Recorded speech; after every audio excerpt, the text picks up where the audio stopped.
Anyone ever go to jail? You should. It's good for you. Not for a long time, just like a long weekend. It's a good way to unplug for a few days, you know?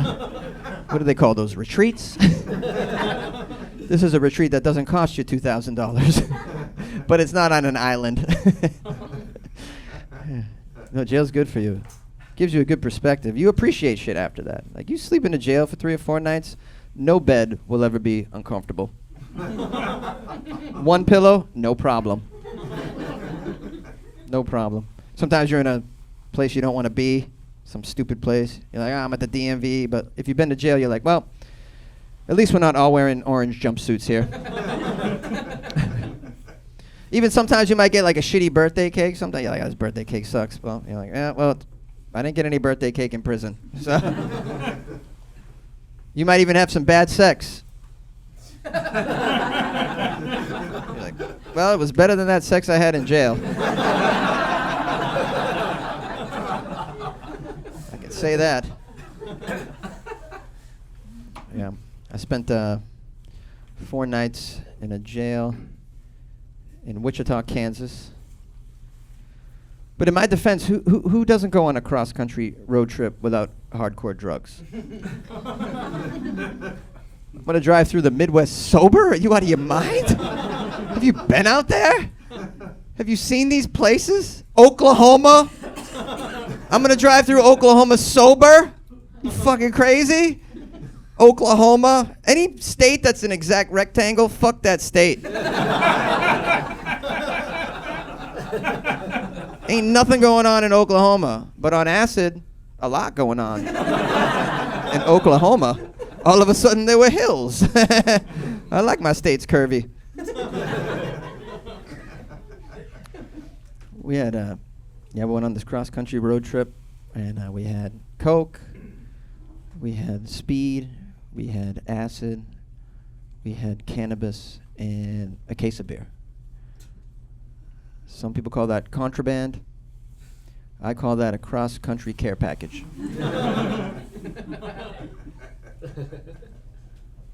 Got pulled over in Kansas, and because we look kind of suspicious. I had long hair, kind of looked like a stoner. We had out-of-state license plates. The cop knows what's up. Cop pulled me over, and the first question was, "You guys got drugs in here?" And I said something like, no.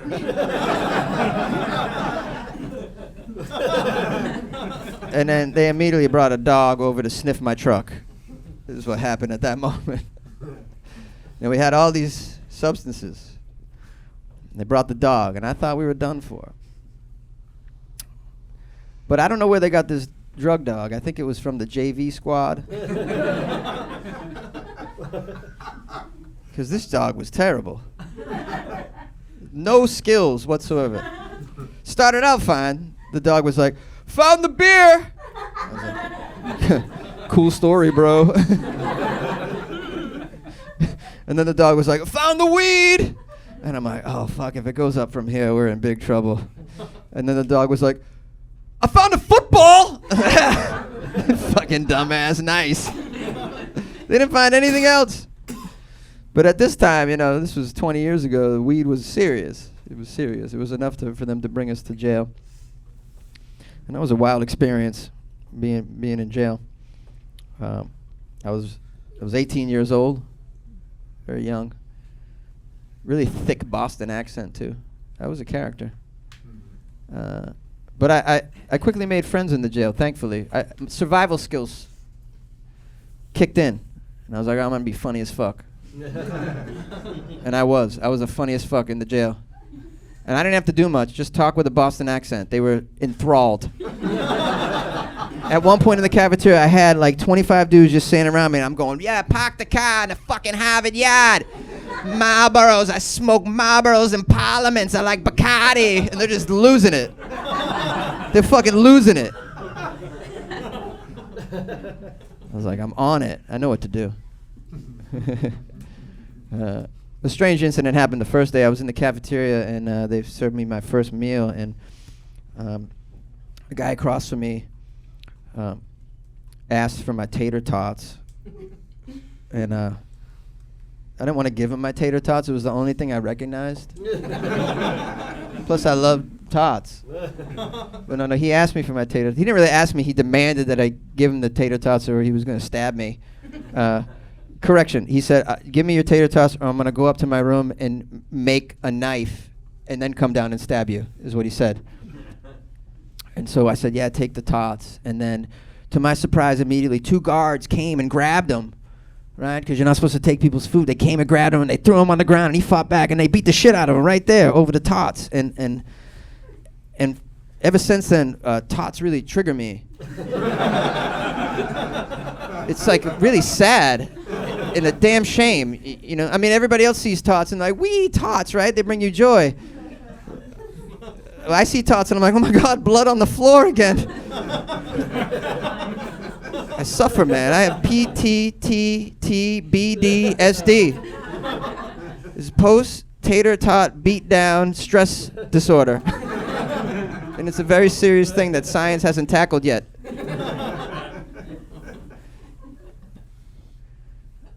I made friends with the most important guy in the jail because I could tell that was going to help me out. He was a pimp named Easy Lee Coleman. Yeah, straight pimp. Easy Lee was amazing, man. He taught me how to play spades. He enjoyed my accent very much. He even let me talk to his wife, Janice, on the phone. Yeah, got on the payphone. You want to talk to my wife? She'll make you feel better. I called. Can you? To this day, I can't understand how a pimp has a wife. Is that fascinating? A pimp has a wife? Who knew? This has got to be the most tolerant woman in the world. I've had girlfriends that were jealous when I played co-ed softball. Easy Lee's rolling every night with 6 bitches in the back of his car. She's fine with it. Janice is fine with it. It's fucking amazing to me. Easy Lee he took care of me, man. He said, the day was coming where I had to go in front of the judge to face my charges that I had. And Easy Lee just looked at me. He's like, "You can't go in front of the judge like this because you look like a drug addicted skateboarder." And he was right. So Easy Lee was like, first up, and he cut my hair that morning. Get me ready. He cut my hair. I had my hair cut by a pimp. Isn't that fucking cool? How many people can say they had their hair cut by a pimp? He was so gentle, too. He's a caring, loving man. So he cut my hair short. So you look at short for the judge. Get that long shit off of there. And then right before I was going to go out to see the judge, he goes, "Oh, one last thing." And Easy reached between his legs. He put his hands way up in his ass. Way up in his ass. He's in there working his ass. And he pulled out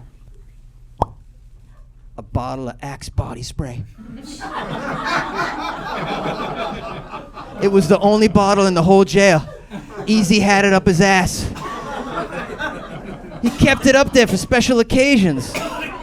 Ass body spray, man. Ass body spray. He had it. Easy Lee. Because you can't get caught with that. You can't have that in jail. It's flammable. Easy kept it up his ass for moments like this. And he sprayed me with that ass body spray. I felt so good to go see the judge that day, thanks to Easy and his haircut and his ass body spray. And the judge did something called, I don't know if they do this other places. I never heard this before, but I got whopped out. Whopped. I don't even know where I'm from as an Italian guy, whopped means a terrible thing. But in that jail, it meant a good thing. I get to leave. But it was going to be required that I come back to Kansas later on for a further evaluation or something. I had to come back and see the judge again. It was like 9 months later, and I never went back.